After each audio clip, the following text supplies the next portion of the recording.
The Big H Podcast, tune in now. Conversations that'll wow. Laugh and learn, stay a while. Let's explore that Hilton style. From the highs to the lows, every story just explodes. Mike's got questions on the go, diving deep from head to toe. Every week the guests align, sharing moments so divine. Stay with us, the pace is fine. Every episode you'll find. The Big H Podcast, tune in now. Conversations that'll wow. Laugh and learn, stay a while. Let's explore that Hilton style.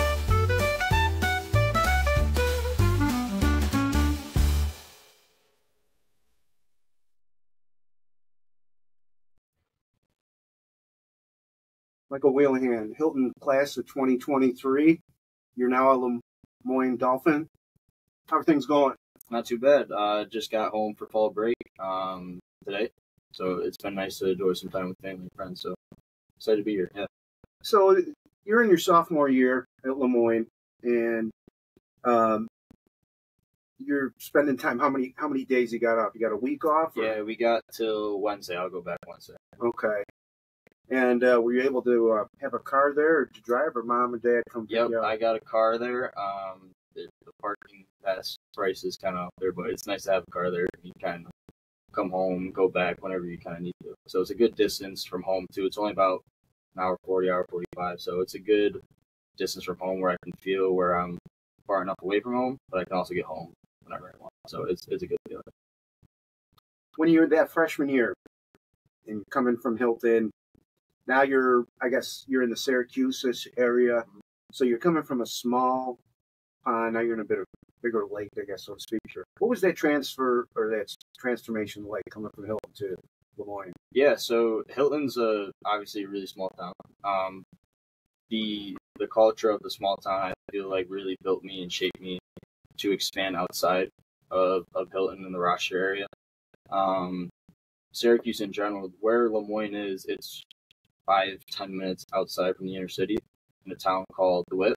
The campus itself is very isolated. It's up on a hill. The nickname for our campus is called the Heights. So it's a really small kind of community, just like Hilton, which I think that kind of what drew me there from Hilton. And then just LeMoyne kind of being that community-based school really sparked my interest in the school. And so that's where I felt that transition from Hilton to Syracuse to LeMoyne really connected well. So there wasn't much of an issue or anything like that? Got into the classes and everything? Yeah, for sure. The classes, there's really only 3 academic buildings on the whole campus, and they're all in a line. So in the winter, it's nice because you can kind of go underground, don't have to go outside and haul classes in the winter. And especially to being on the baseball team, you jump in an environment where you have 30 friends right off the bat. So a lot of them being upperclassmen are like, hey, if you need anything, reach out. We live 2 minutes away off campus. If you need anything, we're here to help. So that's the community part, and the transition into there was very smooth, very easy. And it's what I love about it still to this day. Your freshman year, did you come home a lot, or did you just wait for the breaks? I mean, when you're involved in baseball, you're pretty much tired, I would think. Yeah, so pretty much doing the same thing as what I did this year. The fall is really low key. With baseball wise, we have fall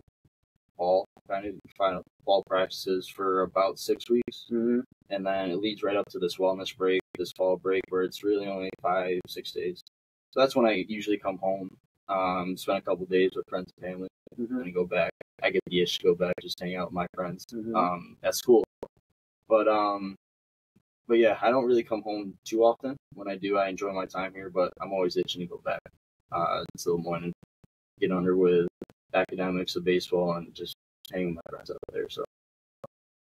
So you're at home for wellness break, you said they call that? Yeah, wellness break. Is mom or dad even making you some favorite meals of yours while you're home? I'm going over to my grandparents today. They're making me lasagna, which is my absolute favorite. So it'll be good. My cousins are going over there. So it'll be good to have them under one roof again after I think a month and a half of being away from them. With my family too, just a distance from LeMoyne, they came. We had 2 fall league games.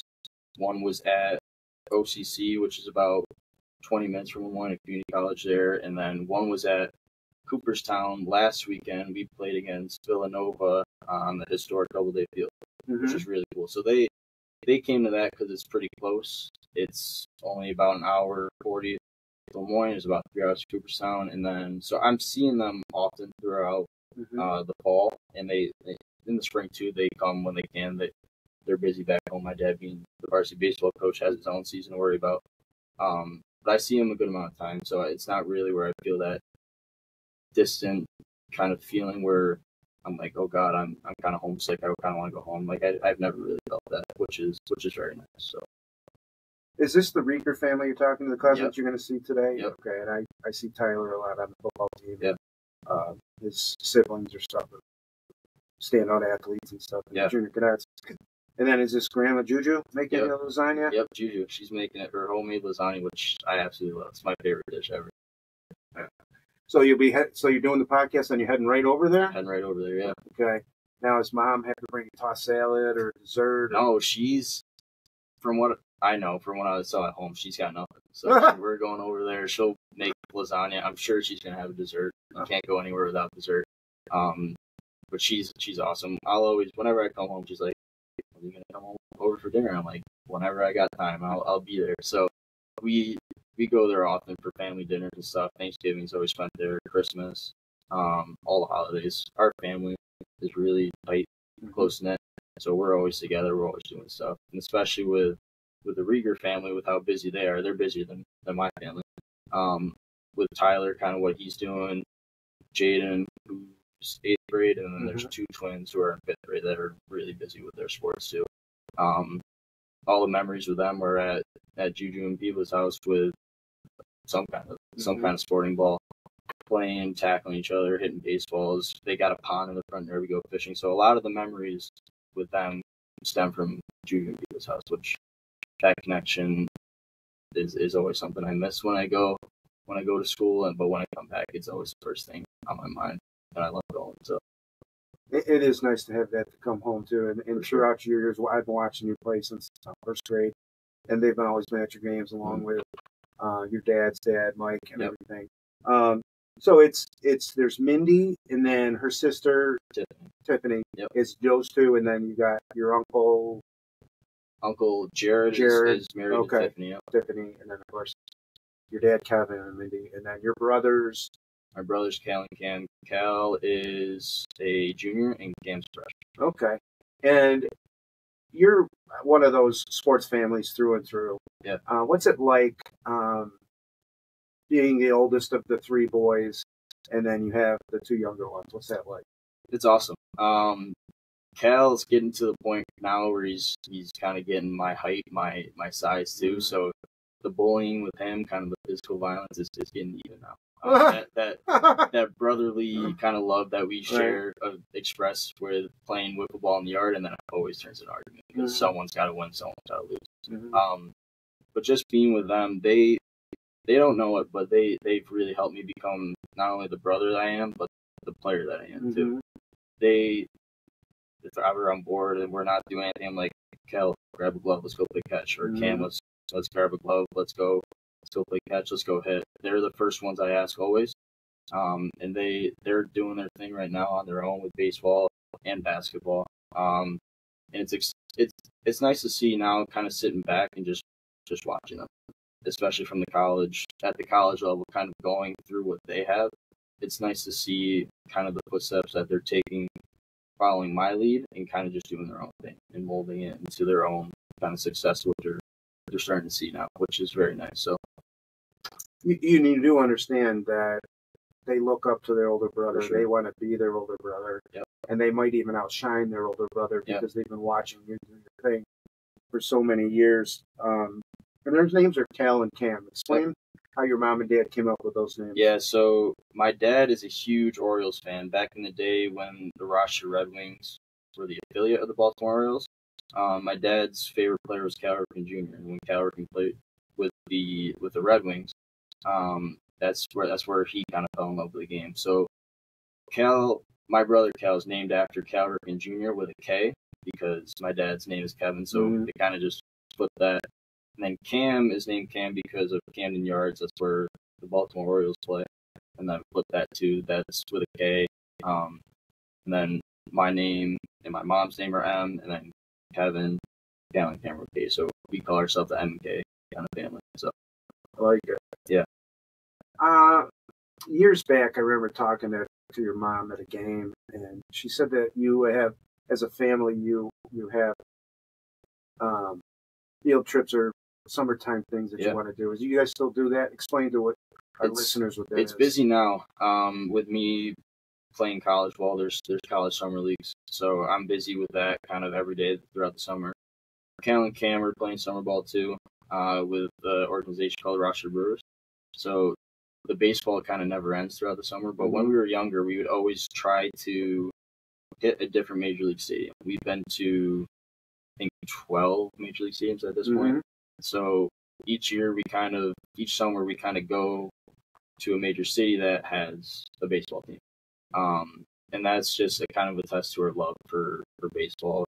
We have my mom makes little like mini scrapbooks of our experience at all these different stadiums, and it's cool to see kind of like the growth of us throughout these different cities and ballparks that we've been to. The ultimate goal is to try to hit all 30 at some point. Who knows when that's going to be? Who knows when our lives are going to slow down? But yeah, it's been every summer we try to get somewhere new city. My dad's not the biggest city fan, just the rustle and bustle of the city. It really annoys him. But whenever he's at a baseball field, he's very comfortable. He's very at home. So we me and my mom like the city experience, kind of like seeing all the tall buildings, all the cool atmosphere of the city. But it's a nice kind of a test to where we can enjoy the city and then we can go watch baseball too. I know you're saying that you've been a little busy with summertime baseball, the Brewers and whatnot. What's the most recent major league ballpark you guys visited? I think it was Fenway Park when we were playing in a tournament in Boston. Okay. We went there and saw a Red Sox Yankees game, which was a really cool atmosphere, just being the Red Sox Yankees. I think Garrett Cole was pitching. He pitched really well that game, I can remember. So that was the most recent. My favorite stadium has got to be probably PNC Park.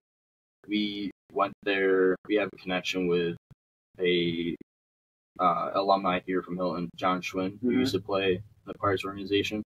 So we would always go to kind of like the minor league parks of the Pirates and watching his career kind of develop, and then just kind of going to PNC Park and watching some of his former teammates that we kind of met on the side play. That was a really cool experience that I've always remembered. And PNC Park is kind of the favorite stadium to it, so it kind of tied it all together. So PNC Park's up there. My park I'd want to go to is probably some parks on the West Coast, more like San Francisco, Dodger Stadium. Those places are really cool from what you see picture-wise. But yeah, like I said, who knows? The goal is 30, but we'll see. We'll see if we can get there, which should be fun once our life starts to slow down. Who knows when that will be? And that could be when you're married, you have kids. Yep. You brought up John Schwinn. Yep. Can you explain a little bit to our listeners, viewers? He was famous for an All-Star game too. Explain that experience, what you saw. Yeah. So John Schwinn is a alumni of Hilton. He graduated 2008, I want to say. Okay. He went to Marist College, and he ended up getting drafted by the Pittsburgh Pirates in like the 41st round, which he always says is lucky. He got pretty much lucky. He got blessed with being picked by the Pirates because nowadays and that will be drafted only 20 rounds. Okay. So there's not even 41 rounds anymore. So he was kind of the guy who kind of worked his way up. He got to every level except for the majors. So we would always follow him throughout college, from what I can remember, his minor league days. And one year we went down to spring training in Bradenton, Florida, where he and the Pirates would play. His roommate for a couple spring trainings was Josh Bell, he's been bouncing around a couple teams, but he's an MLB All-Star. And then I forgot what year it is, but when the All-Star game was in Cleveland, Josh Bell was selected to do the home run derby, and John was the first guy that Josh called to pitch to him in the home run derby. So John pitched to him in the home run derby. I can't remember if they won a round or not. Mm-hmm. But that experience, he kind of talks about a lot.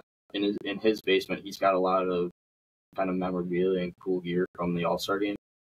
So being down there in his basement, which is all baseball stuff, it's like you go everywhere. There's different bats from Josh Bell, from different players from his teammates who are now big leaguers.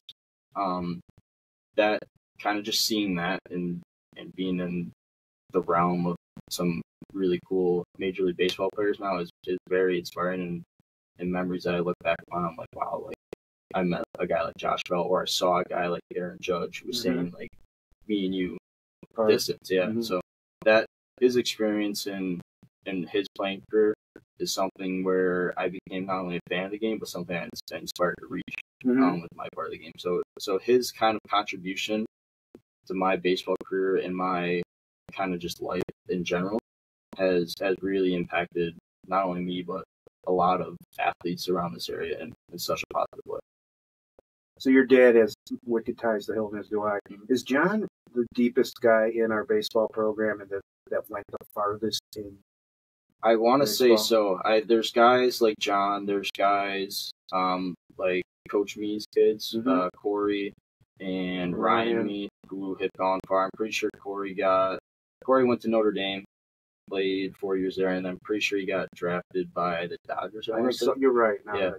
I don't know how long his professional playing career lasted, but guys like Corey and Ryan have gone through the ranks. I'm sure there's guys even before Corey and Ryan who's gone farther. I would have to ask my grandfather about that one, because he's probably the one that has seen him. But other than John, I can't really think of others who've gone that far. Well, I appreciate you bringing up the history of other players, but this is your podcast, and I'm titling yours Mixing It Up with Michael. You're just coming off your freshman season at LeMoyne, and I got some stats here in front of me. Your team's overall record was 22 wins, 27 losses, and 1 tie. Conference, you were 15 wins and 17 losses. You're referenced as Mike Whelehan, which is interesting to me because I've always known you as Michael. Yeah. I know your father is Mike. 1, 2, and I can count down 2, even though I was third grade. You batted third best on the team with a 300 average.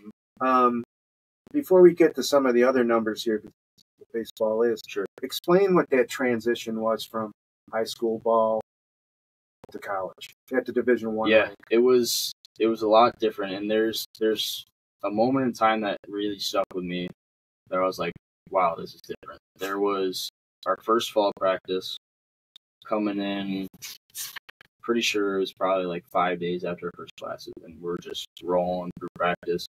And just the speed of practice from high school to college was very different. Like the speed is just go, go, go all the time, nonstop for pretty much an hour 30, 2 hours.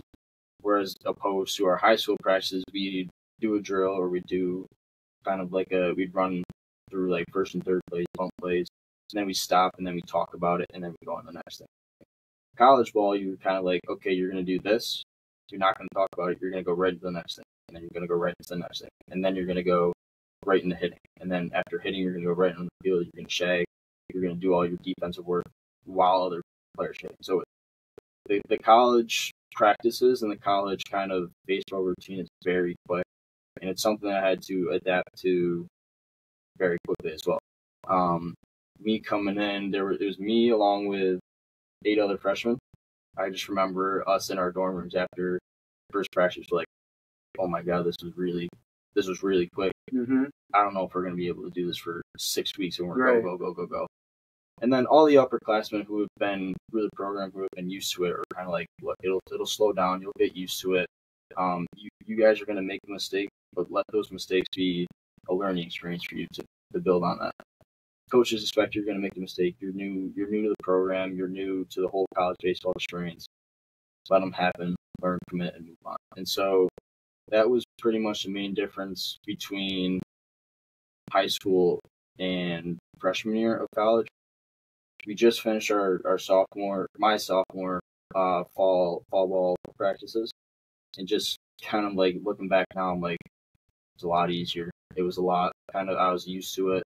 I was able to learn from freshman year. I'm like, okay, this is what it is. How can I now help the freshmen that we have now? Mm-hmm. So that I kind of took that leadership role into perspective, where I'm like, this was me a year ago. I'm going to make sure that they feel just as comfortable as I did after the first week of practice, after the first day of practice. So fall ball in any practice in the college level is a lot faster, a lot more in depth, and a lot more kind of precise. I want to say is probably the right word, where you're kind of go on the fly, but you have to be very precise and very legitimate with kind of what you're doing. That was very interesting how you answered that question, because when I asked what was the transformation between high school and college, you didn't go to games, you went to practice. Yeah. And, I'm reading through there saying, like, you have to prepare more to get to the games, totally. If you're not preparing right. It's also interesting that you said things are so much faster. Yeah.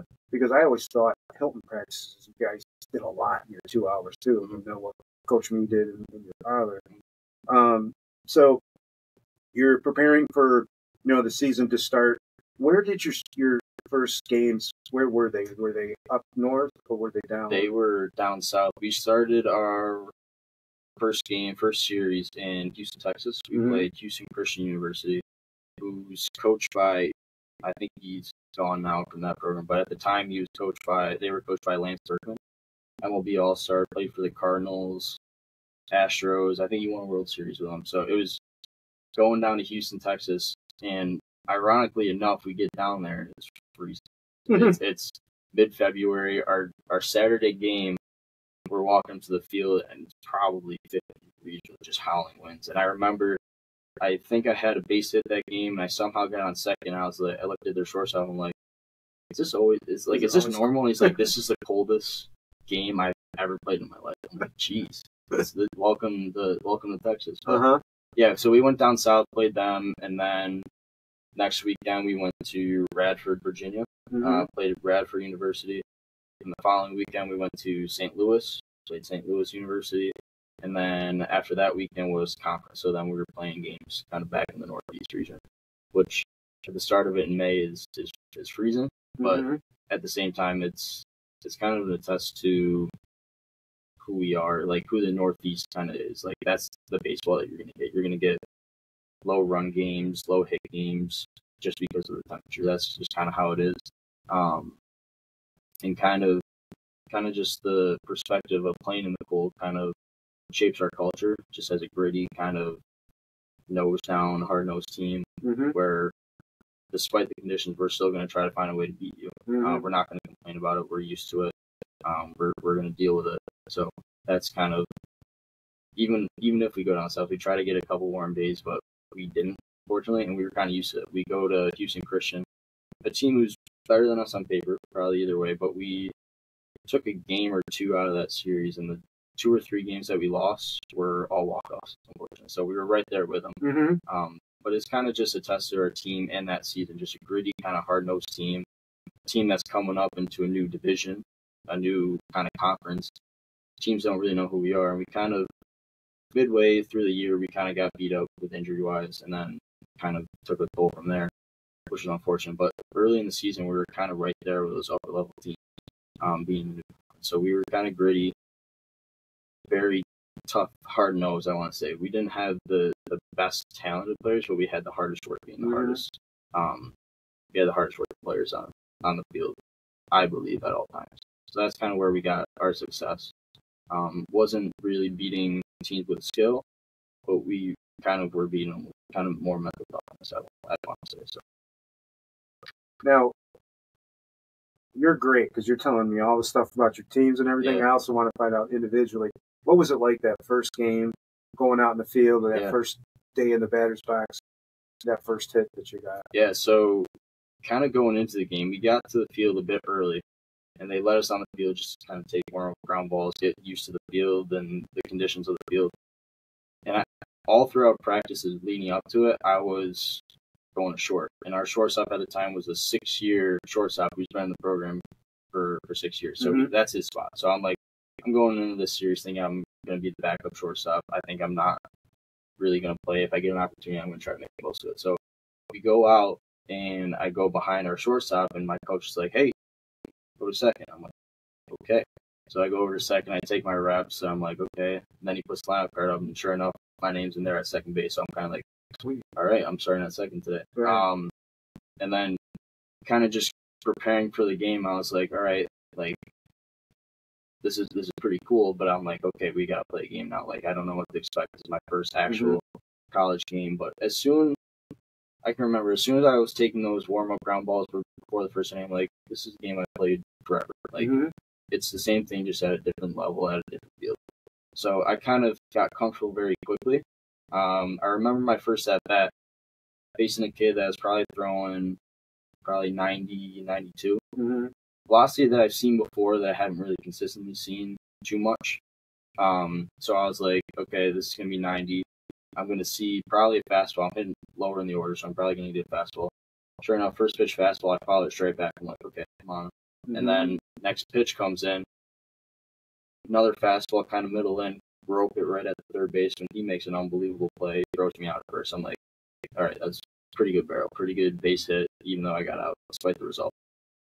Then my second at bat was same pitcher, I think. He started me off, I can remember the sequence, started me off with I'm pretty sure it was a slider blowing away in the other batter's box that he kind of spiked. I'm like, okay, give me a slider, he's behind. He's going to want to get even. So I'm like, okay, here comes the fastball. Sure enough, I get a fastball, and I kind of just rope it right to right field for a nice base hit. I can remember rounding the base. I'm like, this is going to get by, and this is going to get in the gap. And sure enough, he cuts it off, and he comes up, throws behind me. I'm just scrambling, crawling back to the base, trying to get saved.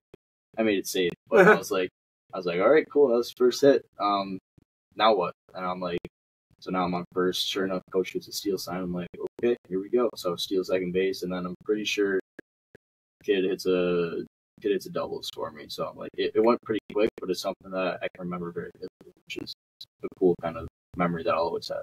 Were your parents in attendance, or did they have to watch? They were. They came.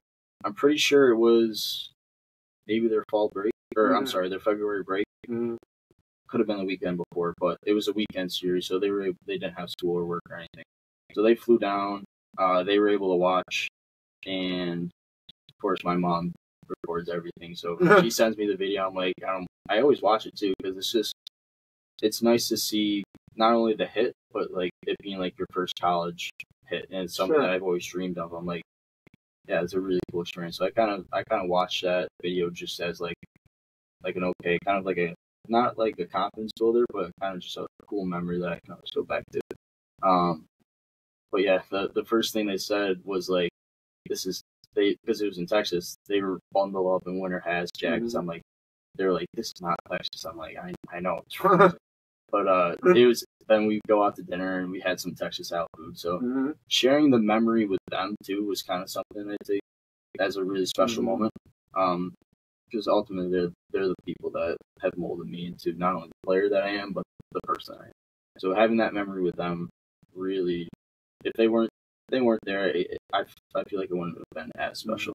Just having them there, it was a really special memory that I'm glad that they got to saw, on not only for me, but my family back home who was watching it live, who were kind of just texting me after, like, hey, that was awesome, great job. And I'm like, this is really cool, because they're the people that kind of pushed me to be the person that I am today. And now I'm kind of like, they're my motivation to kind of play well, keep doing well in school, sports, and just being the best family member and person I can be to them. So I mean, I also watched it. They gave up a lot. They sacrificed a lot. So were your brothers there too, or were they watching? They were not. They were watching from home. They were still in basketball season. Okay. So they were kind of watching from home. All the games are live streamed with live video, live stats. So they're watching every game. They're following up. Always the first phone call I make after a game is my parents, my family. So they keep up, and it's cool too, because they try to make one or two kind of out of town games, and then LeMoyne only being an hour 45 minutes away, they can go on a weekend and catch our series. So they keep busy with not only me, which I'm very appreciative of. So you said that first at bat, your first hit, you had a stolen base, scored a run. Throughout the year, you had 28 runs, 42 hits, three of them doubles, 13 RBIs, with a slugging percentage of .321, 19 walks, and 947 fielding percentage. Not bad. I've been watching you field forever, and there wasn't a ground ball that you couldn't get to. Which some of those stats are you most proud of, and which are some of the things you always want to get better? But talk about them. The batting average too. The batting average is always kind of the thing I look at. Really kind of tells me who I am as a hitter. There's a catch to the batting average too. There's days where I could go 0 for 4 with 4 lineouts, good hits. I just can't do anything about them because they were right at a guy. But there's days where I could also go 4 for 4 and get lucky. So the batting average kind of, I always look at it because it's probably the most important. Kind of tells you who you are as a hitter. But it really doesn't capture the whole picture sometimes, which in this season it did. There was only a couple of times where I'm like, man, I hit that hard this year, or I hit the ball hard this series, but I didn't really get rewarded for it. I'm like, okay, my batting average is going to drop a little bit, but I'm not too worried about it. OPS stands for on base plus slugging. I don't really know how to calculate it, but it kind of means with the total amount of bases you have. The higher you have, the more bases you accumulate throughout a season. So the OPS being in the 300s, I think, kind of attests to who I am as a hitter. Okay. Lower kind of on the OPS scale, but the on-base percentage is kind of high. So, which means I'm a guy who's going to get base hits only, and I'm not really going to hit doubles, hit triples, hit homers. I didn't have zero. I had 0 home runs last year. I think I had like 3 or 4 doubles. But who I am as a hitter is really a guy who's not going to strike out a ton. A guy who's going to put the bat on the ball and make the defense make a play. Which as an offense, that's kind of, especially from Hilton and at LeMoyne too, that's who we put the ball on the play. Don't strike out a ton, make the defense make a play, put the pressure on the defense. And so yeah, like that was my whole goal throughout the year, was just kind of be the guy who is going to tough on at that, who's going to not strike out too much, but a guy who can get on base and make something happen for the other guys who are hitting either in front of me or behind me. So, and then obviously going into this year, like I put on a couple pounds, I put on some strength, maybe get that OPS number up a little bit, because it's pretty fun to hit some home runs once in a while. Yeah. But yeah, it kind of just accumulates who I am as a hitter per se. A guy who's just gonna scrap and claw however much you can, just foul off some tough pitches. You're gonna strike out inevitably, but at the same time, it's like, okay, let's try on this at bat. Let's make something happen for the guys behind me, and they can do kind of the work themselves. Yeah, it's interesting you talk about the guys behind me. I haven't seen it before. Guys in front or behind you. Where did you bat in the order, and did you fluctuate throughout the year? Yeah, so started off in the bottom of the order, hit 9, 8 hole, kind of there. Being the guy who, it's weird because you think that, oh, you're hitting the 9 hole, he's probably one of your weaker hitters, a guy that you kind of just go at. With me having a high batting average, it kind of set up to get a guy on base in the bottom of the order. I had the top of the order, had the big guys that are at the top of the order kind of do the work with their bat and kind of create some magic. But yeah, hit 9 pretty much throughout the whole year until a couple series, kind of midweek games where I'd move up to like 6, where I'd move up to 2, where I'd move up to, I don't know, like 5. This whole fall, I batted leadoff. So throughout my whole high school career, throughout pretty much my whole youth career, I hit leadoff. So there's kind of catches with hitting leadoff, like you're the first guy, you want to set the tone. But what I really liked about the bottom of the order was you saw the pitcher the longest. Which in the dugout, I'm like, okay, I can figure out his release point on a fastball. I can figure out his release point on a curveball. I can see how my teammates have reacted to some of the pitches, how they handle their at bat. So I kind of can get the most information on a pitcher the longest when you're hitting the 9-hole, which a lot of people don't really think about it that way. No. But that's the way that I thought about. Like it kind of gave me a little confidence too, being a freshman who's playing every day but doesn't really know how to like set the tone yet as a newcomer. I was like, okay, I'm comfortable here hitting the 9-hole, being able to see the pitch the longest, and kind of those at bats early in the game where I'm like, where I'm hitting fastballs kind of early. It's like because I've seen them for 8 or 9 batters, which was very kind of indicative of how the season went. Pitchers, the part of the game that I always try to keep simple is my approach. Pitchers' approach, they'll tell you, is always to get ahead. So they're going to do whatever they can to get ahead, which means they want to throw a strike. As hitters, we want to hit those strikes. So as a person who hits in the 9-hole, who has seen them for the longest, pitcher wants to get ahead. He's going to throw a strike. I want to hit a strike. I'm going to hit him early. So that's where I always kept my approach simple. And usually in the 9-hole, and looking at my size, I'm 5'10", 175. They see me as kind of a weaker kid that's not going to beat the outfielders over their head. So what I try to do is just poke it through a hole where the defense goes it was. And throughout the year, kind of midway through the year, I was doing that very consistently, very well.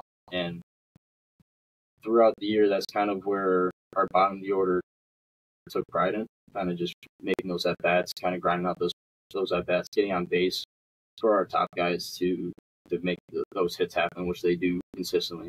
That's where we scored runs, and that's where we'd win our games, kind of that midpoint here. I never thought about that, being in the 9-hole. Sometimes guys are like moping, I'm not going to get as many at-bats. But you said, no, I get to see the pitcher more and more and more. Talk a little bit about your head coach. Who is that? Yeah, so Scott Cassidy, he's been, I don't know how long he's been at it. He's probably been at it for 20-plus years. He played college baseball at LeMoyne, went to high school in the Syracuse area, played college baseball at LeMoyne, then he ended up getting drafted playing professionally. Pitched in the majors for 3 different teams. I want to say like 4 or 5 years. Pitched for the Red Sox, Padres, maybe the Blue Jays. So he's a professional pitcher who, after his playing career, came back to his alma mater. He's been the coach ever since. So it's nice too, knowing that you're going to practice every day with a big leaguer. Kind of, he's been around big leaguers his whole career, and he knows the game very well. He was a pitcher, but he also knows the game from a defensive standpoint, from an offensive standpoint. He's got some really good information. They're just kind of like as a true full baseball coach, and he's got a very calming presence in him that I really like about him. Like he'll fire you up when he thinks you need to be fired up a little bit, but he will also let you go, which is what I really like about him. And along with the other 2 coaches, we have 2 assistant coaches. One of them was our GA, who I think is on staff full time. His name is Robbie Spagnola. He's very good with offensive and defensive kind of mechanic wise. That I love him too. He's very high energetic, knows what he's talking about. And then our other assistant coach, who I've made the most connection with, his name is Mike Mueller Jr. He played at SUNY Brockport, his college, throughout his college career. And his coach in college was Ori. Okay. So that's where I made that connection with him. And through what Mike teaches, I already kind of knew it from the jump, because he teaches a lot of what coaching would teach. That's where I made that connection with him. So the whole coaching staff as a whole is very good. I've been nothing but appreciative of them and all their work, and they know the game to a very high extent, which I'm very happy of too, because I can go in on a day where I'm struggling. They're the first ones help. They know exactly what's going wrong, how to fix it, and they will stay and work with me and my teammates as long as possible. So they've been great. Their energy and just their passion for the game and LeMoyne baseball is through the roof. They're the best. So. Got a follow-up question. Sure. Was it Mike Mula Jr.? Mike Miola Jr., yeah. Okay, and you said he's very similar to Coach Me and stuff. Yeah. What are some of those things that he coaches like that you've already been exposed to? Yeah. Through? Just Coach Me is very old school. Mm-hmm. Very old school. And sort of some of the drills that I did in high school with Coach Me, he will implement with us. So Okay. I kind of was ahead of the ball game with that. Going in where I'm like, okay, I've done it before with Coach Me.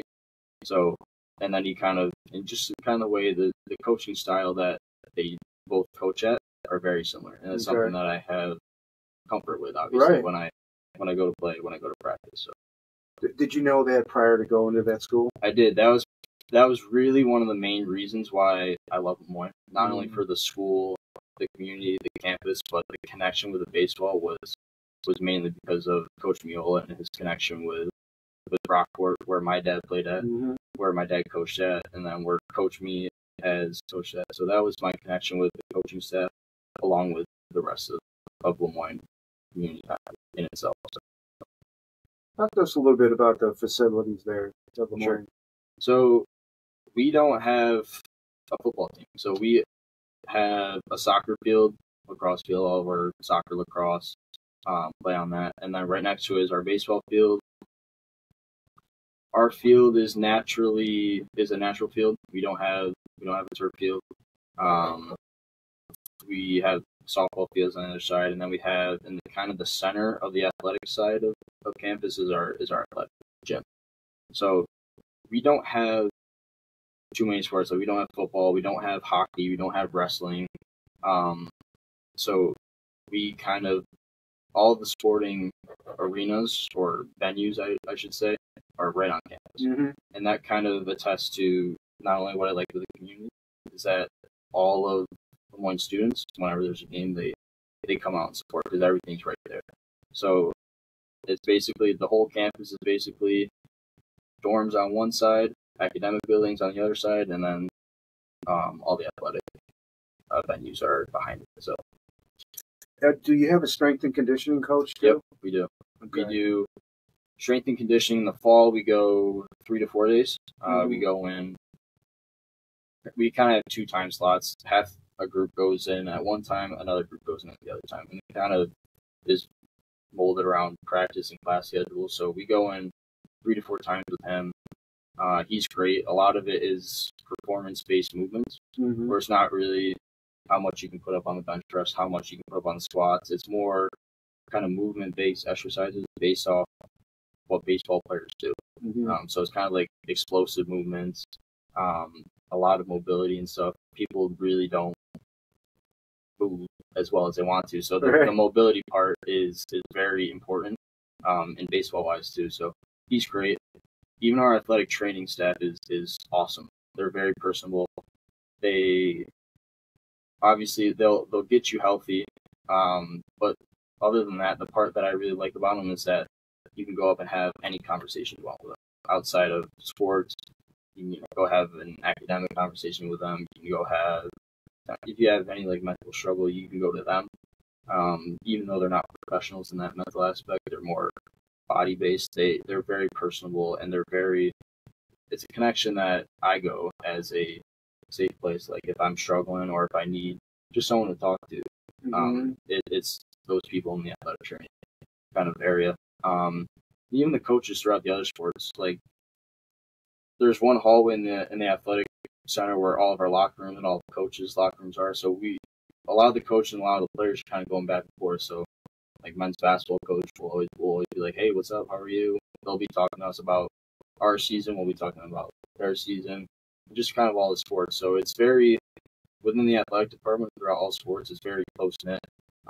We all keep tabs on each other's seasons, which is really important in an aspect, but it's also really great knowing that you have people outside of your sport that you can go to. Elite athletes understand other elite athletes. Right. You know. Were you healthy this year, or did you have to visit the trainer at all for physical? I had to visit the trainer this year, or this past year. Kind of with 2 weeks left in the season, I had a knee injury. It was kind of a freak how it happened. we were doing fly ball drills in practice, and I was at second base, and ball comes up. It's kind of at me. The wind's kind of blowing towards the third base line, third base dugout. So it's right at me. I'm looking up. I'm running. I don't see the mound. So I kind of run off the mound, and I kind of tweak my knee. And so we were working with him. My knee was swollen for a good 2, 3, 4 weeks. Mm-hmm. Got an MRI. There's 2 bone bruises, kind of deep bone bruises that are pretty good. That kind of altered the way I walk. So what we know for sure is that there's 2 bone bruises in my knee. Possible meniscus tear, we don't really know. The MRI showed a lot of swelling around that area, so they can see it clearly. But with my athletic trainer, the one who's specialized with the baseball team, I was in there a lot at the end of the year, and even towards the summer where I was playing summer ball for a different team, no connection with LeMoyne whatsoever, but I would still text and call him every day, every other day, pretty much, just to kind of keep him in touch with how I'm progressing. And then he would be like, okay, so here's what you're going to do. Go to some PT. If it doesn't get better, then we might do this. But if it does get better, then we'll do this. And then, so he would, even throughout the summer when we're not at school, he's still keeping in touch with me about how I'm progressing, which is something that, you don't really get anywhere else. You can, your season might end and he might end kind of what he's doing with you. But I was very grateful for him to keep in touch with me throughout the summer, where he kind of got me right. And then midway through the summer, I was acting good. So everything now is healthy. Okay, good. That was going to be my last. Yeah. We talked earlier about the Division I switch with LeMoyne and everything. Talk to our viewers, listeners, what it was like switching and what happened with university, what they had to do. So the baseball program, and I want to say either the lacrosse program or the soccer program, about the baseball program and the soccer and lacrosse program has always been Division I in the MAC, the Metro Athletic Conference. But all of our other sports program were Division II at the time in the NE10 conference. So the MAC essentially was like, hey, if it's either all of your programs come up, but if they don't, you guys got to go down. So essentially, the money-wise, we didn't work out. So baseball had to go back down. So all of our sports were competing Division II in the NE10 for, I want to say, 8 to 10 years maybe. Mm-hmm. And then just recently, this past year, we made the switch back up to Division I in the Northeast Conference. So we played our first season in the NEC last year. A lot of our programs did very well. And going into this year, a lot of our programs are kind of preseason ranked to do very well. And there's a couple programs right now. Our men's soccer team is doing really good. I think swimming's kind of getting underway. Track and field's been doing well. So there's a lot of programs, despite coming up into Division I, there's a lot of programs that have been thriving kind of that new environment, which is very, very good to see. What's the baseball program got coming back? Did you graduate a lot of guys last year? We graduated about, I think, 8 guys. So we got a lot of returners, but we have, I want to say, 15 new faces. 10 of them being freshmen, 5 of them being transfers. A lot of our team last year was very old and experienced. With the new, with the COVID rules that kind of affected the amount of years of eligibility. We had 2 6 years. We had a couple 5th years. On the team last year who have now graduated. So it's kind of, we have some returners, but we have a lot of our team as new faces. And this fall, we really kind of going in, our coaches were like, let's hope this works. Let's hope they can kind of mesh well. But from day one, we kind of just meshed really well. And it led to a very good fall. So there's some new faces this year who have kind of adapted to the environment quickly. Who a lot of them are going to make an impact very quickly on our team. So working day in and getting to know them personally has created a lot of friendship, a lot of teammate kind of love and respect for each other. So a lot of our freshmen, a lot of our new faces are going to fit right in and mold. And hopefully, I think we should have the opportunity to be a lot better than what we were last year, which last year we did pretty solid for it being our first year. But now we're kind of going in with a statement like we know what to expect. We want to kind of make an impact and kind of open some eyes in our conference. So terms of positioning field, are you planning on playing second again, or Yeah, so whatever the coach tells you? yeah, kind of whatever the coach tells me. Didn't know what to expect last year, and I'm playing second base every day. Might move me to short this year, Mhm. might stay at second, might go to third base. I really don't know. So throughout the fall, we've been kind of going to different places, learning each position, getting better at each position. And even kind of midway through the season, it'll be like, hey, go play short today. And then the next day, it's like, hey, go play second today. So it's kind of a lot of our infielders, from what I've been working with, we're very good athletes. They can Right. kind of put us anywhere on the field, and we'd be okay. So in terms of where I'll play this year, it's probably going to be somewhere in the infield. I just don't know which one exactly, and it could change day to day. So be prepared for anything. Did you say LeMoyne has an all grass infield? Yep. So we got natural field, which up north it's tough. It's rare. Is that yeah, rare? It's really rare. Yeah. Like we go to fields like Canisius, who's got turf, Niagara's got turf, Binghamton, who's got an unbelievable turf. They got $60 million down there. I think, and there's probably a couple more that I can't think of, but we're one of the only natural fields up here in New York at the college level, at the Division I level, which shout out to our grounds crew guy. He does a very good job with the field. And it's tough, too, because you have to maintain it throughout the winter and then early spring where it's still freezing, but he does a good job, which throughout the season we're grateful for, because teams that have him come to play on this turf, they're not very used to it, but when we're playing on our home field, it's an advantage for us because we know our field kind of in and out, which is nice, opposed to the teams that are coming in who have a turf field and they're just playing on grass and they don't really know kind of like the ins and outs of our field as well as we do. Explain to me in general what's the difference between playing on turf versus So sod. Turf obviously is a lot easier. Like there's not going to be a bad hop. Ball plays probably a little bit faster on turf, just because there's no kind of friction of the grass and soil kind of slowing it down. Turf, I like turf for the reason of it being a lot easier to field a ground ball, a lot easier to run on. But playing on grass and dirt, you get a bad hop at any point. You could. There's some fields that we played on our conference that are just not good. Where you got to kind of play the conditions, not knowing what hop you're going to get, not knowing if you're going to like misstep or something. Even in the outfield too, there might be like a little hole or a divot in there that you have to kind of play around. So it's definitely different going from a turf field to a grass field. I like the turf field, I like the natural field just because it kind of puts an emphasis on the game itself. Like, kind of has that sandlot feel where you're just sliding in the second base or third base and you got clean off your jersey. That's the part of the game that I like about it. But playing on turf, I'd say a lot easier in the aspect of you know what you're going to get. Okay. So that makes a lot of sense. Yeah. You've covered a lot of your college game and everything. So we go back into high school. Explain a little bit about you were moved up as a freshman, correct? To the varsity. Talk about your freshman season in general. Freshman year was nothing. Yeah. It was COVID. So I remember we got through tryouts and then maybe 2 days of practice.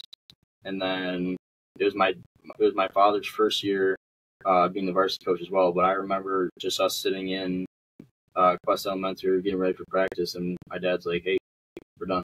And so it was just like, whoa, like we're not playing this year. So it's crushing for those seniors too. A lot who I still have friendships with who didn't have that senior year, but we still kind of did a senior. I can remember doing like a senior ceremony on the field, kind of following those COVID guidelines that you had to keep a safe distance. But freshman year was really nothing, and it was a time too where I was like, okay, I'm not playing, but how can I make the most of it? So there was times where we're at home with my dad, my brothers, my mom, just kind of going in our basement, just kind of doing some just everyday thing where we have a bench press kind of thing, a makeshift bench press machine where you're just kind of lifting, doing stuff in the basement. Yeah, hitting that. We're just hitting to daily. But yeah, it was really nothing. But it was a time where I was like, okay, not doing anything. How can I make the most of it? And me and my brothers and my father just kind of came up with creative ways to kind of just stay connected into the game despite kind of the world pandemic, which hit everyone in a different way. So freshman year was definitely nothing. Nothing. Right. Pretty simple. Yeah. And then, I mean, it's tough because physically you couldn't play, but so mentally you kind of, because you still had 3 years coming back. Right. Sophomore year, talk a little bit about that year, team wise. Yeah, individual wise. Sophomore year, I can remember we started kind of slow. We had some good players on our team. Just to name a few: Preston Prince, James Capilupo, Carter Clark, Tyler Sharami, Jake Soricone. We had a very good team on paper, and we kind of started off slow. And a couple practices in, I remember we didn't practice that day. We kind of just sat in the outfield, and we just kind of had a team kind of meeting talk where we just were like, hey, we know we're good, but we're not playing to it.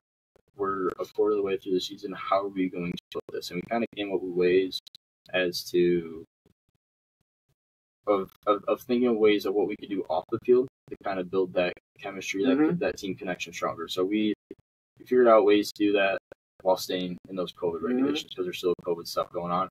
We'd go out to eat dinner before every game at the retreat, and that was kind of like a tradition that we kept going throughout my junior, my senior year. And I'm sure the guys, like my brothers up in varsity now, they still do it too. So it's kind of a tradition that we have kept rolling throughout these years. So, and then going into kind of the midway point, that was kind of our switch in the season where we started winning games. I want to say we had the 4 seed going into sectionals, and we rode that out into the sectional final. But the semifinal game was probably the most memorable game of my whole playing career. I played Webster Schrader at Webster Schrader. They were the 1 seed.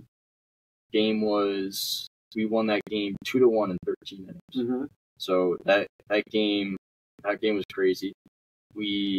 Preston started that game, pitched, I want to say 7 innings, gave up 1 run, and then Carter Clark came in and pitched the rest, and he didn't give up any runs. So the pitching performance in that was really cool. And then in the top of the 13th, Preston had a double off the wall, got in second. We pinch ran for him. Kid was pretty quick. Jaden Rosario steals third on a kind of a ball that kind of the catcher misplays a little bit. So he steals third, and I'm up and facing a pretty good pitcher from Schrader. I'm in an 0-2 count, and I kind of put the bat on the ball. I chop it over his head, and I get the first safely. It was kind of the lucky hit. And then he scores, so it's 2-1, and we end up winning that game in 13 innings. So then we go to the sectional finals. We're playing Penfield, facing a kid by the name of Gage Seal, who pitched at Miami. He just got drafted this summer by the Yankees. Okay. So going into that game, we knew we were facing pretty big pitcher. I think that game, he was probably sitting like 95, 96. I can remember every pitch that he threw me in that game. He pitched a 1-hitter against us. We ended up losing like 4 or 5-0, I want to say. But despite the loss, kind of just looking back on that season was like, we knew we had the skill, but for some reason it wasn't working. And then we took a step back and we realized that we weren't working on the field because of our connection off the field. We were very distant from each other. But as soon as we came close off the field, that kind of led to that chemistry and that friendship on the field that really clicked that season. Clicked in that midway point throughout the year. And we kind of rode that through that sectional run. And then we obviously ran into that dark horse on the mound that kind of gave it to us a little bit. But just looking back at that year, the connection that we made off the field molded that season on the field, and then it's something that we carried on for the other 2 years that I was there, and traditions that they still kind of hold on to today. So you got the retreat and all that. I totally forgot that you guys had made the finals that year in Schrader. And the thing is, who cares if you got lucky and it was a chopper? Sure, yeah. Still goes down as a hit. That's right. And obviously it's interesting you can remember every single pitch. Yeah. So that was your sophomore year. Any postseason awards for you on that, or any of your guys? Yeah, I think I made in all county. I don't know if it was first team or second team. I can't really remember. Like guys like Preston, Carter, James, Cerami, Soricum, they made an all county team. Carter might have made an AGR. I think he did make an AGR that year. But yeah, that team too was kind of.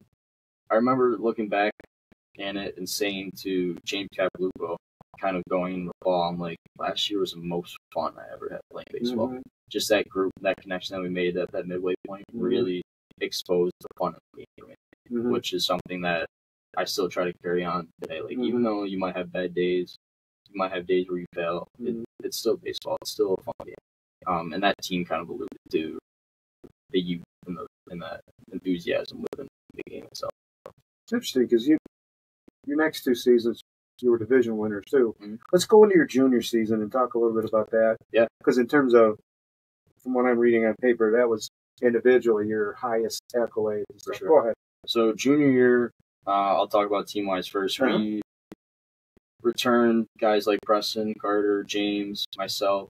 And then we had a couple new guys coming from the JV, like your son, Michael, Joey Santa, Jeff Rawnax. Stephen Krause. Yep, he was there. Brady Garrett was there too. So that team was even better than the team that we had before. And we ended up winning the league. We won the league there, had the 1 seed going into the sectional, and then we ended up losing that game to Fairport in the quarterfinals, which in the moment it sucked. But at the same time, it's baseball. You run into a very good pitcher who's now a Division I pitcher. At a school in South Carolina, who gave it to us. That game, I think, ended 2-1. I want to say, so a very low scoring game for an offense who was very good all year. We probably averaged like 5 to 6 to 7 runs a game that year. But you run into a pitcher that one game who just is pretty dominant, and then kind of struggle to get a hit that game, and then that's that. That's just the unfortunate part about the sectional bracket. But in terms of me, that was kind of the year where playing wise I kind of took off. I think I hit like. Well, I know exactly. Sure. So I did my research. You've added 459 with an on-base percentage of 554. 34 hits, 29 singles, 5 doubles, 27 runs, 13 walks, and 18 stolen bases. And from my vantage point, every time you were on first, you were on second. It was ridiculous.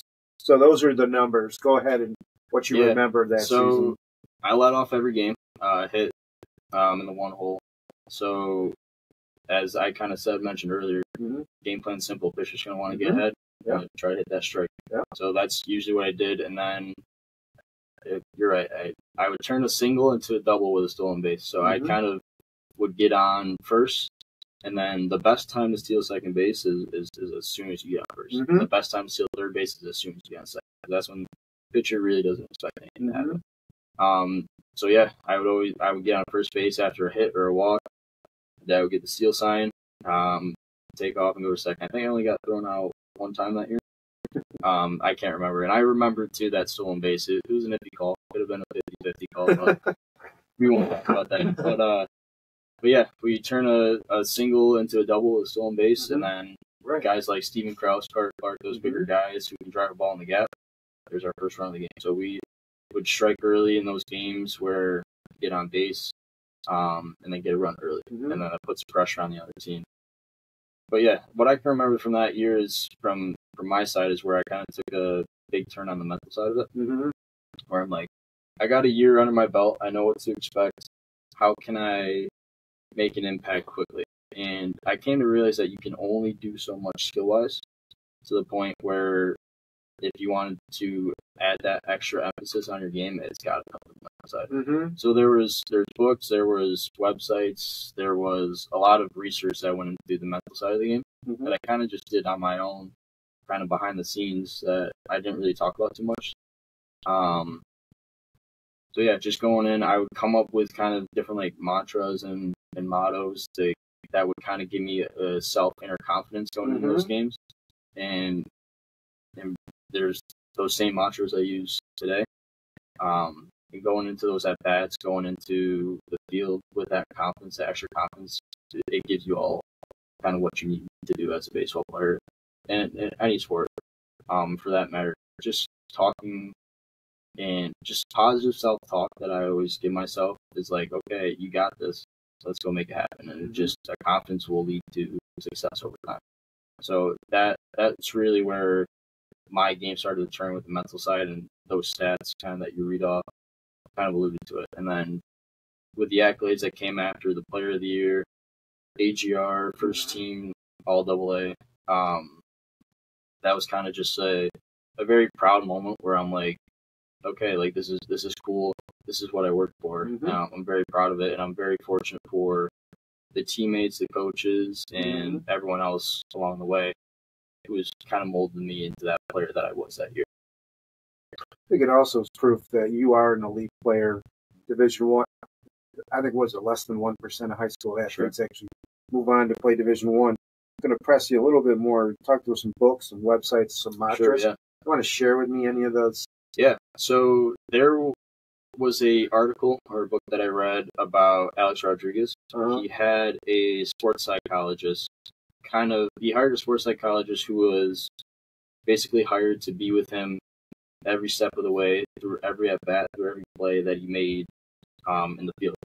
So just kind of learning from his mantras and his kind of thought process, I kind of implemented in my game. Before every at bat, I have a piece of tape around my bat that says BTP. It stands for beat the pitcher. So I kind of take a couple deep breaths, kind of get my thoughts, and I look at it, I'm like, okay, beat the pitcher. Let's go do this. So I'll go up there. It gives me a lot of confidence, a lot of that. And then feeling wise, there's a couple that I use.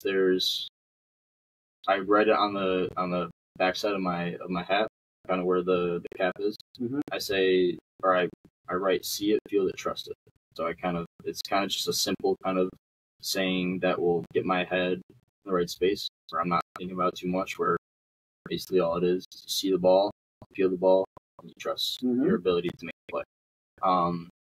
So they're simple mantras that give me confidence. And through that research, the more simple you make something, the better it is. Like the more simple, the better.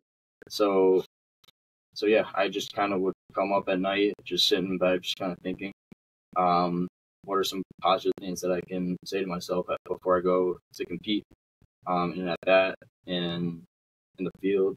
Even in basketball, I'd use a couple of those when I played, and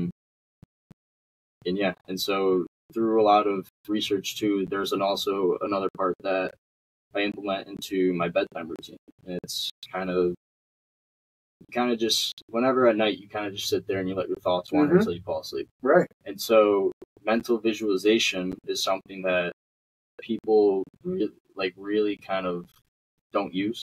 And it's something that I kind of use myself, to where I'm sitting in bed at night, no distractions, dark room, eyes closed, and my thoughts are just very focused and intentful on going through an at-bat or going through a sequence in the field, where I'm just closing my eyes and I'm going through an at-bat in very precise detail, where I'm imagining the color, like the jersey color I'm wearing, the cleats that I'm wearing, who's pitching, what team's pitching, what's the weather like, what's the jersey of the other team. Very precise detail to get it as close to game-like as possible. You run through an at-bat a couple times. Okay, so like I'd envision, okay, first pitch fastball, here it is, take it. So I'd see it. I'm like, okay, if I get it again, I'm going to hit it. Then go through the next pitch, fastball, you swing it, you imagine it going to, let's say, right center field, and then you imagine yourself rounding first base, sliding into second base, and you're like, yes, I did it. And that gives you the confidence. And it gives you the confidence for when you do it in the game. You are stepping in that box where, like, okay, I've seen it before. I've seen it in my head before. This is kind of that exact scenario of what I've prepped for mentally in my head. If I get the fastball, I know what it looks like. From the mental visualization part of it. If I get it, I'm going to do it, and I try to just kind of calm myself down and focus on doing what I've already trained my brain to kind of think about. So there's times where I'll sit in bed at night and just kind of go through a couple of bats, a couple plays in the field, and then if the scenario approaches me during the actual game, I have the confidence because I feel like mentally that I've already done it before. So that's where, through research of the mental side, has really kind of implemented that confidence piece in my game, in my abilities to make a play or create something along the lines of an action. So, mental visualization, we teach that in school too. As kids start to read chapter books, that you have to picture what you're reading. Do you know how many Hilton baseball players are going to BTP on their bats this year? Yeah, for sure. There may be something in the back. So that was your junior season. You got first team AGR Division I Player of the Year for Double A, correct? Yep. And then senior year, we can do a truncated version of that. Sure. Not the most senior thing that you want to recall again. For sure. Senior year was unfortunate. Derailed by injuries, a lot of them. Mm-hmm. Basketball season was going through that. Played varsity basketball for 3 years. Senior year comes along, and probably halfway through, we got to our holiday tournament, and I remember it. Playing Grease Athena, about the third quarter, I take a charge. I'm like, ooh, back kind of hurts, like my low back. So I got up. I'm like, okay, I'll just shake it off. I'll keep playing. And then going into halftime, like, ooh, it's really tight. Like I can't really run without it hurting.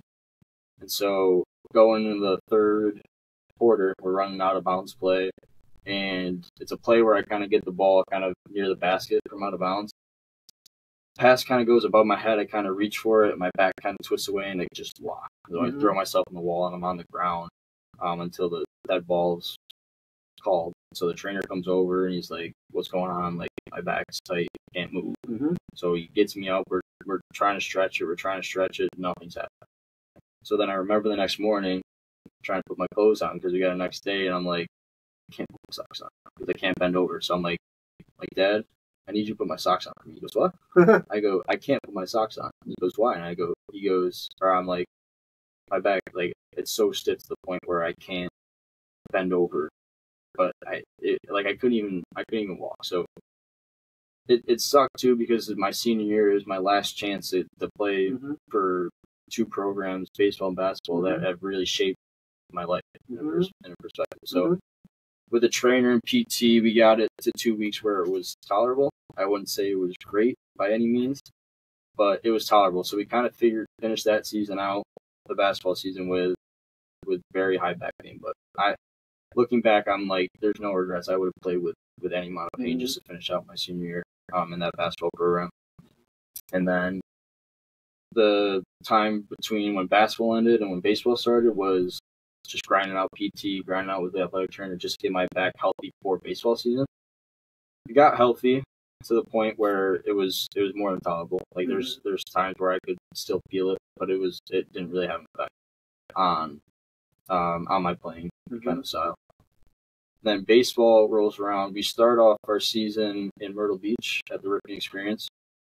First game, it was crazy too because I can remember this so vividly. I can remember a lot of things vividly. It's that mental visualization, yes, for sure, coming through. For sure. But we were playing this team out of Kentucky, and they had a very good lefty on the mound, kind of set 88. I think he was going some Division I program to pitch. But yeah, like I always do, get ready for my at bat. I'm in the on deck circle, just timing them up. Go up to bat, hit a lead off. And like I say, he's going to try to get ahead. I'm going to go hit that strike. Sure enough, he throws a fastball, kind of middle out, follow it off, and I'm like, ooh, something in my hand kind of just popped. And I'm like, okay, kind of stepped out, didn't think anything of it, got back in. I think I had a nice line drive to second baseman right at him. And then I finished out the rest of that game. And the next morning, I woke up, and I kind of just like went to press myself out of bed, and the pressure that my hand kind of had when I was getting up like hurt like really bad. Your left hand. Okay. Yeah. So got up, went to practice. We had practice that day, and didn't think anything of it until I picked up a bat, and then I kind of squeezed the bat. I'm like, like I can't really squeeze it. I took a couple swings, and then I remember swinging and just throwing my bat down and just grabbed my hand. So we, after that, called the athletic trainer again at Hilton, who just fixed my back. I'm like, hey, got a hand injury now. He's like, okay. So we go get MRI, X-ray. In South Carolina? Or no, we came back home, yep. Got an X-ray, MRI, and there was like ligament damage. There was muscle strains. Could have been a slight hairline fracture, but the MRI didn't pick it up because there's so much swelling. But we really didn't know. So 2 weeks go by, I'm in a brace, and I'm at the point now where I'm having conversation with my dad, with the athletic trainer. I'm like, Dad, I'm not doing this again. I'm not missing my senior baseball season. Just as much as I miss part of my senior basketball season. My dad's like, all right, you want to go? Like, I'm going to do whatever it takes to get on the field, even despite my non-functional hand, to finish out the year. So we came up with a way to get me back on the field where he put me in the lineup, but being a middle infielder, you play with a smaller glove, and the impact of the ball hitting the smaller glove, it would always hit me right in the palm. So every time I would catch a ball, field the ground ball, the impact of the ball hitting the glove in my hand killed me. So what we did was, I was like, how about outfield? My dad was like, you got an outfield glove? I'm like, yeah, I do. And so we put the bigger glove on where I'm able to catch the ball kind of in the web. It's not really catching my hand. Felt fine. So my dad was like, you want to play center field? I'm like, yep, I'm playing center field. So went to finish out the last 3 weeks playing center field. I would still hit. I'm pretty sure I hit like 8, 9 holes just in the bottom of the order. Right. And every time I'd swing, my teammates will still tell me this. I would swing and I'd scream. Like, and every time, like, even my friends in the stands were like, we could hear you. Like, we know you're in pain. I'm like, I know, but like, I'm still gonna. Could he DH for you, or you already DH for somebody else? No, I was playing center field, so I was still able to hit for myself. Okay, gotcha. Yeah. Keep going. So yeah, every time I swing, it was in pain. So I get to the point where I'm like, okay, I'm just gonna lay down a bunt. So I just lay down a bunt. Sometimes I get in first. Sometimes there's a sacrifice situation where I'm just moving the guy. I'm just trying to do whatever I can to physically stay in the game despite kind of the injury. So yeah, the senior year was really unfortunate with injuries, but it also, just taking a step back from it, the time where I was out, again, kind of where junior year comes into my senior year, was where I'm like, okay, I can't play physically. How am I going to stay in the game mentally? Right. So mental side was like, okay, I can't do anything physically. How can I keep myself in mentally, even though these thoughts are kind of like, geez, I wish I could play. Like, I wish I was healthy. Kind of attested to just staying true to who I am and just being the best teammate I can be possible. There's nothing I can do physically, but I will work to be the best teammate I can on the field. So I took into tuition that I was going to be the best teammate, and I was going to be the first guy out of the dugout, first guy off the bench, giving my teammates high fives, telling them good job. Right. Because that's the exact same thing they do to me. So that's the least I could do. And then there's nights where I'm like, again, I don't know when I'm going to play. I don't know if I'm going to play. I'm going to test the mental side. So I keep that routine, the mental visualization when I get the chance. And despite going up there with the mental block in my head saying like, hey, my hand's dysfunctional, this is going to hurt, I still have the confidence piece because I still visualized it prior to the game. So despite the injury, that was another year where I was like, okay, I'm going to take my game to the next level mentally, which really shaped from my senior year going into my freshman year of college. So that the mental side really helped me throughout my high school career, despite all the accolades, which they're very nice and humbling. But as a player and as a person, my biggest accomplishment for me that I can kind of allude to when thinking about my high school career was figuring out my game, which is stuck with me to this day as I'm playing throughout college. So. Kind of answer my next question. What would you say to that high school athlete that's in their senior year that does come up with an injury? Sure. Right at crunch time of their favorite sport. Yeah, it's gonna suck. It's not the most ideal thing, but the least you can do is be there for your friends, your teammate, and your family who has molded you into that person you are today. The best way to do it is to distract yourself with a lot of different things. You can, obviously, we would go to dinners and stuff. That would be a good mental distraction. You would go to practice, and you would be the one that's being the most enthusiastic for your teammates, just kind of distracting yourself from that.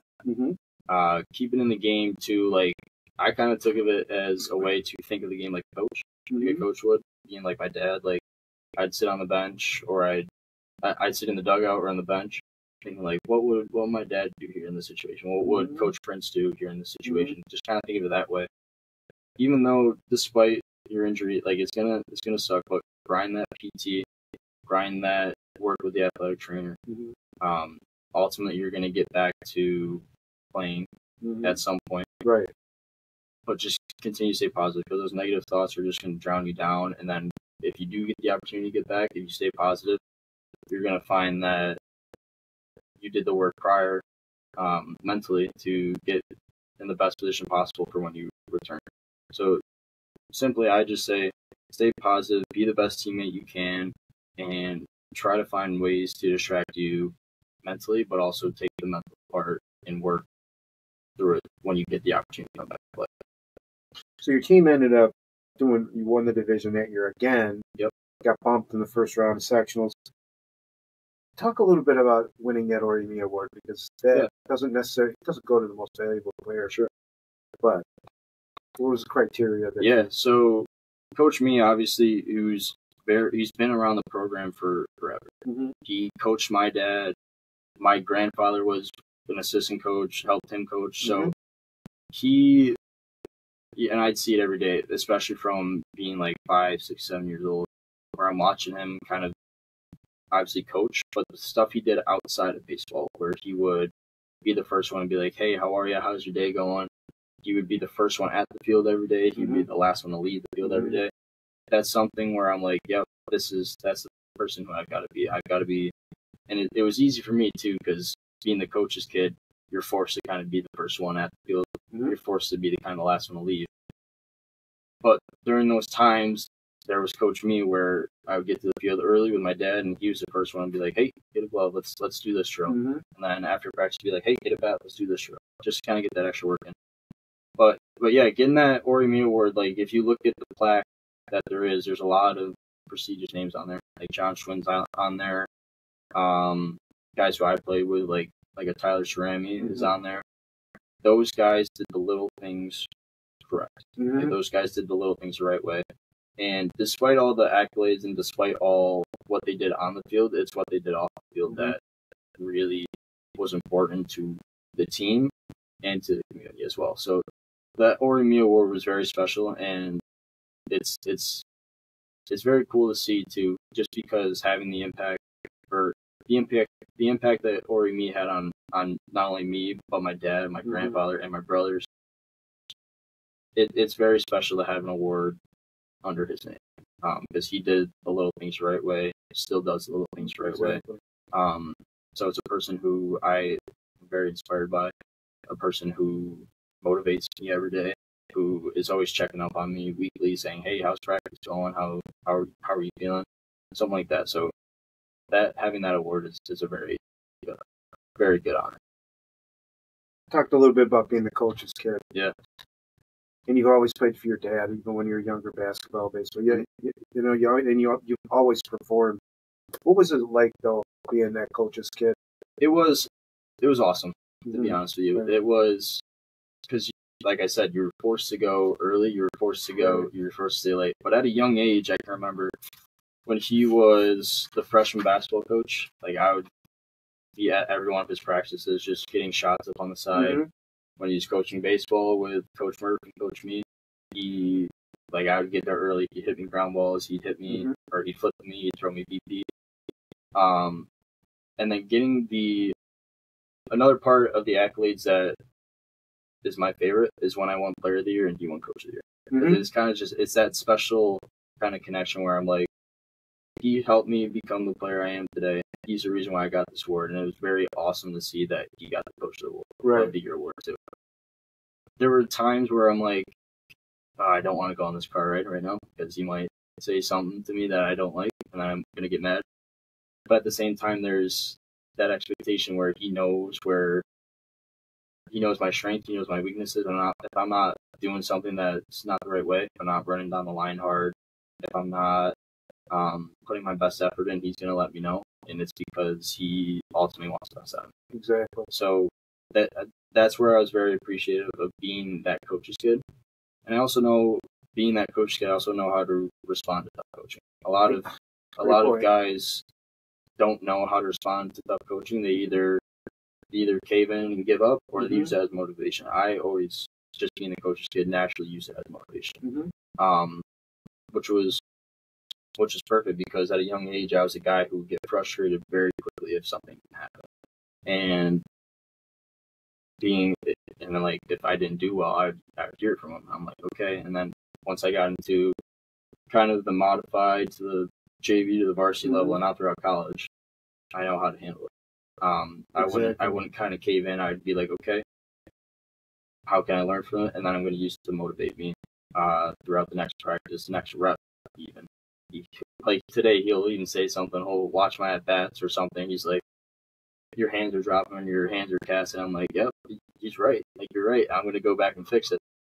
So even today, like, I'll go to like his practices, his fall ball practices with varsity team. I'll go in early. I'll hit with him. And I'll stay after and take ground balls with him. So he's always the one that's putting in the extra work with me. So that connection of being the coach's kid is something that I'm very proud of that happened, and it's something that I never regret having. It's something that there's times where I'm like, I wish he was still in the dugout, kind of coaching me now. It's always awesome to see him kind of. There was one time where I was playing at LeMoyne, playing at second base. The way our field is structured, on the left field side, there's a little hill that where kind of everyone sits. It's a nice view, and him and my mom always stand at the top, and I make an error. It was kind of an error that I should have made, and then like I looked up. Not too many. I got right. Yeah, it was a play I should have made, and I kind of looked up and just you could tell that he was like, disappointed. I was like, oh, man. Right. But yeah, he still coaches me today with baseball stuff, but he doesn't. It's not just the baseball stuff that I'm very appreciative. It's the life stuff that he teaches me about. It's something that he's the first one I call after a practice, after a game every day, where he's always texting me like, hey, how's practice today? And then he'll call me and be like, hey, what do you guys do at practice that I can implement in my practices? So we always talk baseball, but we always talk about just things about life, just random stuff, like our struggles throughout life. If I'm having a tough day, he's the one that's going to calm me down. Same with my mom, same with both my brothers. Just having that family connection within sports, but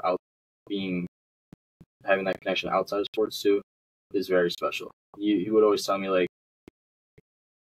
inside the baseball field, I'm your coach, but outside, I'm your dad.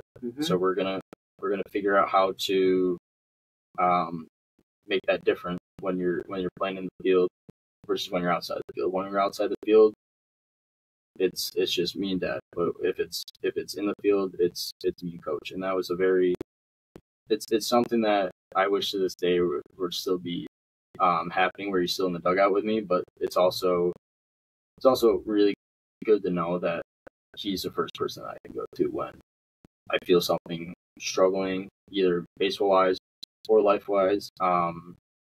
He's the one that's kind of pushing me to be the best person I can be at all times.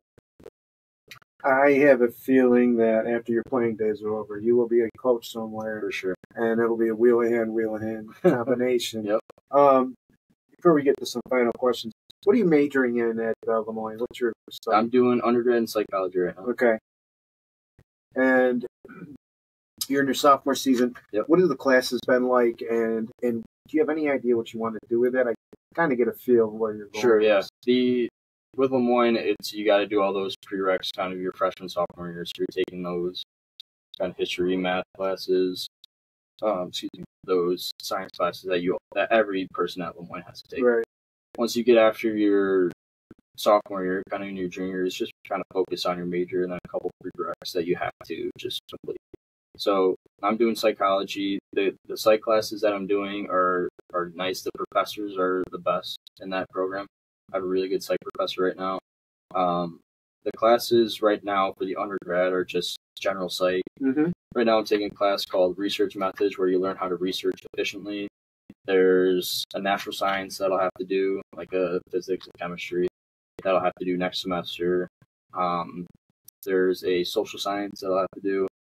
There's a class at LeMoyne that's called sports sociology that I'll probably take because it talks about sports in a social aspect.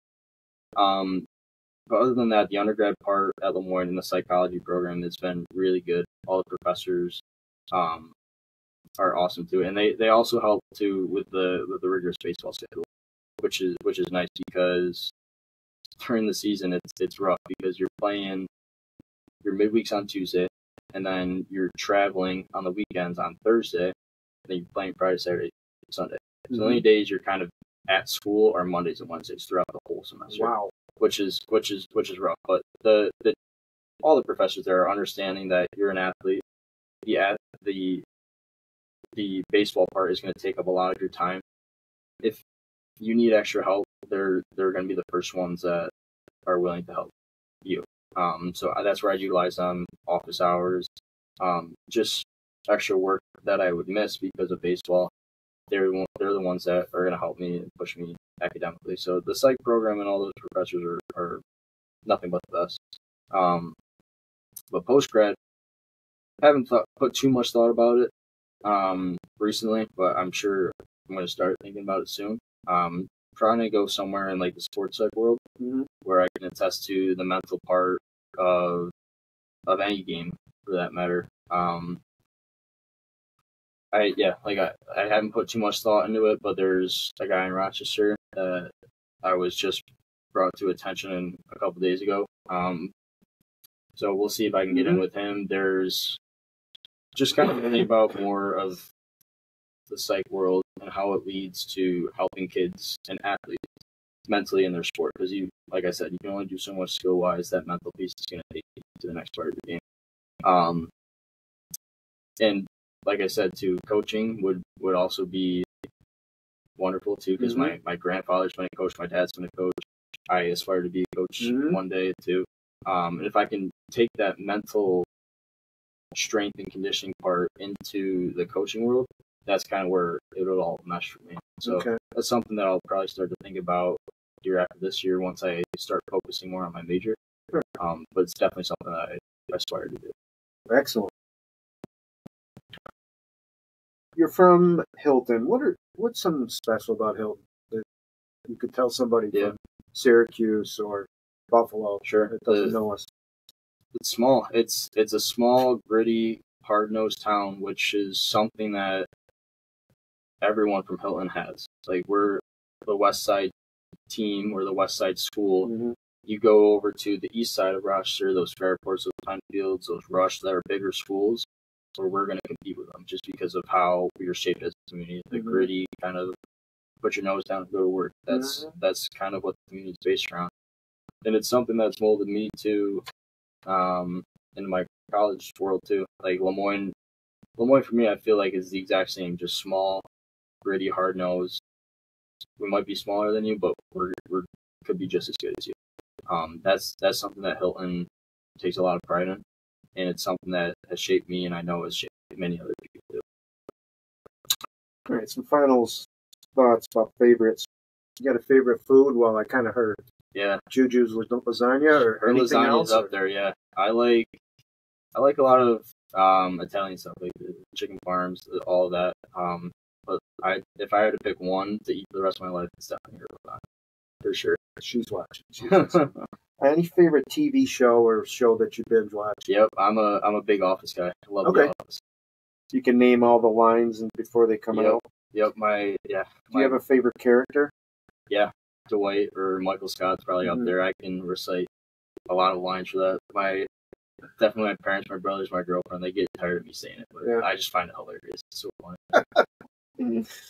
Favorite book? You mentioned that you do read some stuff. So I have two kind of. There's one that's kind of takes you into the mental side. It's called Can't Hurt Me by David Goggins. Okay. Who was a Navy SEAL kind of lieutenant person who is into the big mental side of things. He's very big on social media now with his mental platform and what he does. So that book kind of just described his upbringing and how to kind of build confidence in your mental capacity. And then there's one that really doesn't touch upon sports at all. It kind of touches about how to approach life in general. It's called A Traveler's Gift by Andy Andrews. Okay. That was a book that John Schwinn gave to me before I headed to college. And It's a very easy read. It's a book about how life can change in an instant, pretty much. And it's how you approach it that will kind of settle it down, kind of view life in a more positive way. The book, the kind of the storyline of the book is very interesting too. Like it starts off like this character gets into some bit of financial trouble. He gets laid off of his job.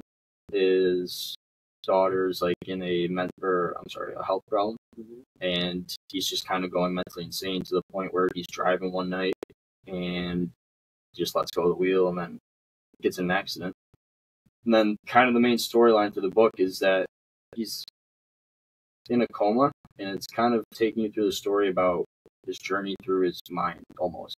So he goes, it's weird to explain, but he goes back in time and he meets all these notable figures throughout history. Like he meets with Harry Truman's one of them, Abe Lincoln's another one, Christopher Columbus, kind of like these historical figures, and they kind of just give him like tips and ways to approach your life despite all of what's happening negatively.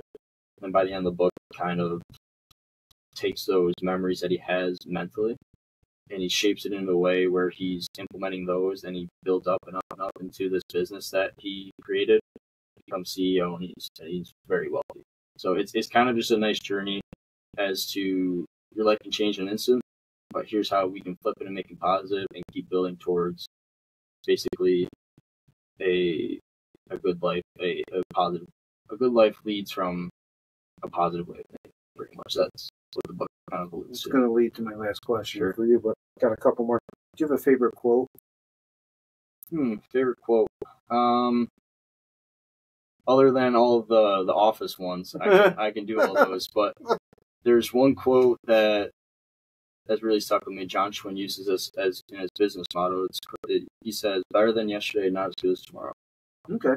Meaning that you're striving to be better than what you were yesterday, but you're not going to be better tomorrow, because tomorrow there's still work left to be done. There's going to be new challenges you have to face, but you're going to improve them. And so it's kind of just an each day step that you were better than what you were yesterday, but tomorrow you're going to be better than what you were today.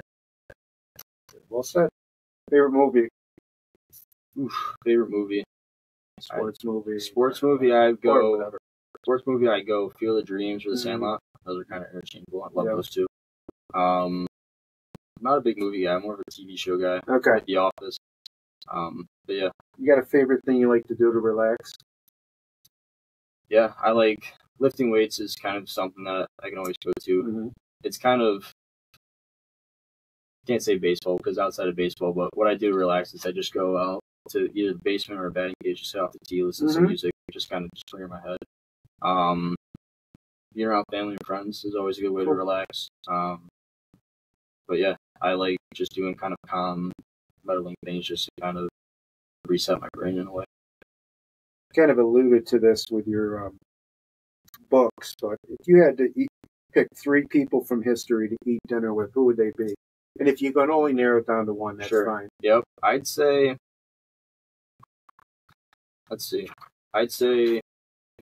a guy like David Goggins, a guy like him who's very passionate about mind and... He's still alive? Yep, he's still alive. Let's see. Probably a guy like a Ted Williams or like a Babe Ruth, who's one of those baseball legends. Just being in the presence of him. I'm a big history guy too. I'm a big history nerd. A guy like George Washington, Abe Lincoln, just kind of like to see their thought process into a revolutionary time where you're starting a whole country. That'd be kind of cool to see their thoughts and see their works. So yeah, I narrowed it down to those 3. Final thoughts. Any final thoughts for us? Yeah, I'd say, I mean, just because with your theme being from people from Hilton, the community is filled with so many great people. The town, the people, the community has really shaped who I am. as a person. I'm very appreciative of all their work and all their support throughout the years. And this is a place that will always be special to me. This is a place where I can always come to and feel comfortable, like I'm at home. And it's something that I will, when I get older to where I am, like if I get older to my dad's age, my parents' age, it's a place where I can see myself still living. Mm-hmm. It's a place where I can see myself coming back to, starting a family, starting a career maybe somewhere around this area. So yeah, Hilton is very special to me, and it's something that I hope and I'm sure we will continue to see grow as a community. Well, good. I mean, that's the type of podcast I want to do, is highlighting people that have gone on, and you are still going on and doing great things. Michael, I appreciate you being here. It's been a pleasure learning more about you. You talked about future guests. In the future, we'll be bringing more guests in the weeks, like John Crumley, Sonny Tobias, Terry Gilmore, and even Dr. Kasorik. You can follow me on X at Michael Heiss 17, all capitals, or on Rumble at the Big H Podcast. This has been Mike Heiss on the Big H Podcast with Mixing It Up with Whelehan. Good luck with baseball. Yes, we'll be following you this spring. Thank you. I appreciate it. Good.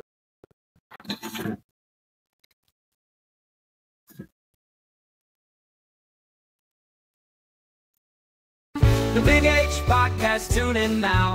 Conversations that'll wow. Laugh and learn, stay a while. Let's explore that Hilton style.